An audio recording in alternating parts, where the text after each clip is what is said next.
اعوذ باللہ من الشیطان الرجیم، بسم اللہ الرحمن الرحیم۔ رائل یو ٹی وی کی طرف سے السلام علیکم۔ حالیہ دنوں میں ہمارے سوشل میڈیا اور مین اسٹریم میڈیا میں راجہ داہر اور محمد بن قاسم کے حوالے سے کافی لمبی بحث و تمیز ہوئی ہے۔ چونکہ آج کل فواد چودھری جیسے جھولا وزراء کے مناصب پر بٹھا دیے گئے ہیں، اس لیے ایسے لوگ راجہ داہر اور مہاراجہ رنجیت سنگھ کو اپنا قومی ہیرو قرار دیتے ہیں۔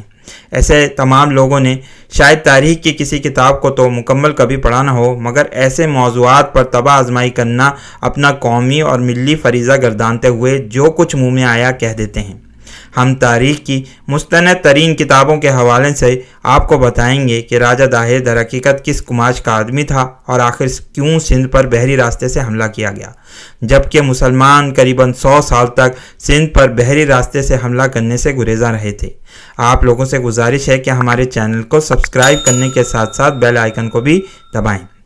آریہ قوم سے پہلے سندھ کے پرانے باشندے اس ملک کو کیا کہتے تھے؟ ابھی تک تاریخ کی زبان اس بیان کے متعلق خاموش ہے۔ آریہ قوم نے جب سندھ کی وادی میں قدم رکھا تو اس کا نام سندھو رکھا، کیونکہ سندھو ان کی زبان میں دریا کو کہتے تھے، اور اسی دریائے سندھ کی مناسبت سے وہ پورے ملک کو سندھو اور پھر سندھ کہنے لگے۔ 6 صدی عیسوی میں جب رسول اللہ صلی اللہ علیہ وسلم اسلام کی دعوت پھیلا رہے تھے تو اس وقت سندھ پر راجہ سہسی کا لڑکا شری ہرش حکمران تھا۔ اس کا پایا تخت سندھ کا مشہور شہر ارور یا الور تھا، جو گاؤں کی شکل میں روہڑی کے پاس دریائے سندھ کے کنارے آج بھی موجود ہے۔ اس وقت سندھ کے 5 صوبے تھے۔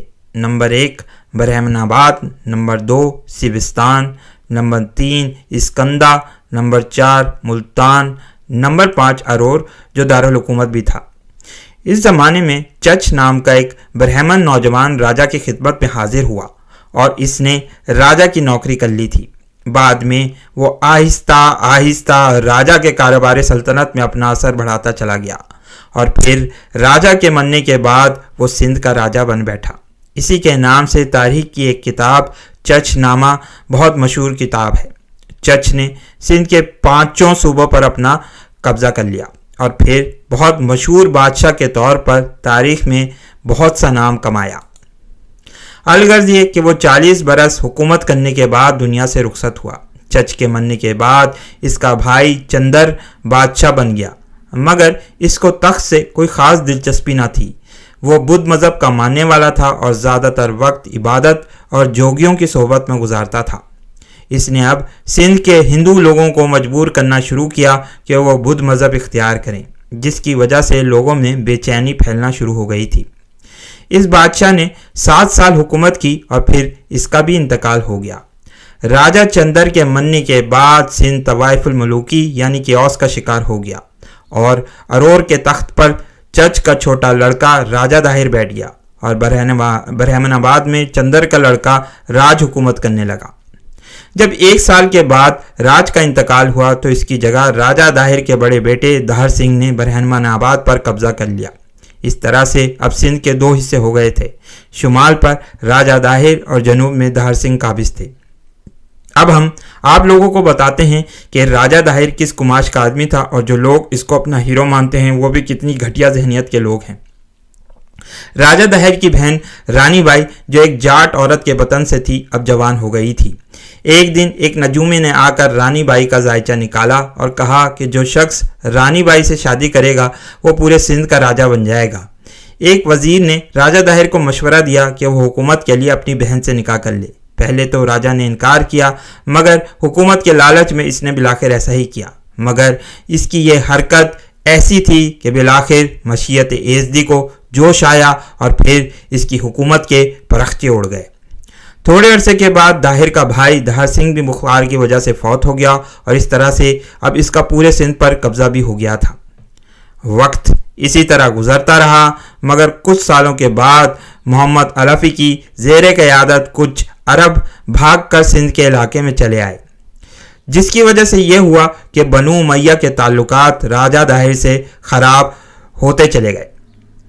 سندھ پر پہلا بحری حملہ 15 یا 16 ہجری میں عثمان بن ابی عاص ثقفی کی قیادت میں کیا گیا تھا، مگر چونکہ یہ حملہ حضرت عمر فاروق رضی اللہ تعالیٰ عنہ کی اجازت کے بغیر کیا گیا تھا، اس لیے عثمان بن ابی عاص نے ڈرتے ڈرتے حضرت عمر رضی اللہ تعالیٰ عنہ کو مال غنیمت اور کامیابی کی اطلاع بھجوائی۔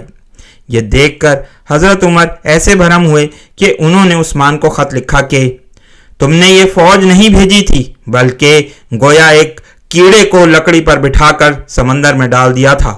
بخدا اگر یہ لوگ کسی مصیبت میں مبتلا ہوتے تو اس کا بدلہ میں تمہاری پوری قوم سے لیتا۔ اس کے بعد پھر مسلمانوں نے سندھ پر کوئی قابل ذکر بحری حملہ نہ کیا، الا کہ محمد بن قاسم کے زمانے میں ایک عجیب و غریب واقعہ پیش آیا جس نے سندھ پر حملے کی راہ ہموار کر دی تھی۔ راجہ داہر کی اپنی بہن سے نکاح نے سندھ کے لوگوں کو آپس میں تقسیم کر دیا تھا، ساتھ ہی ساتھ بعد میں راجہ داہر نے ڈاکوؤں اور لٹیروں کی بھی سرپرستی شروع کر دی تھی، جس کی وجہ سے اب سندھ کے لوگ اس بوڑھے بدماش راجہ کے ظلم و ستم سے تنگ آ چکے تھے۔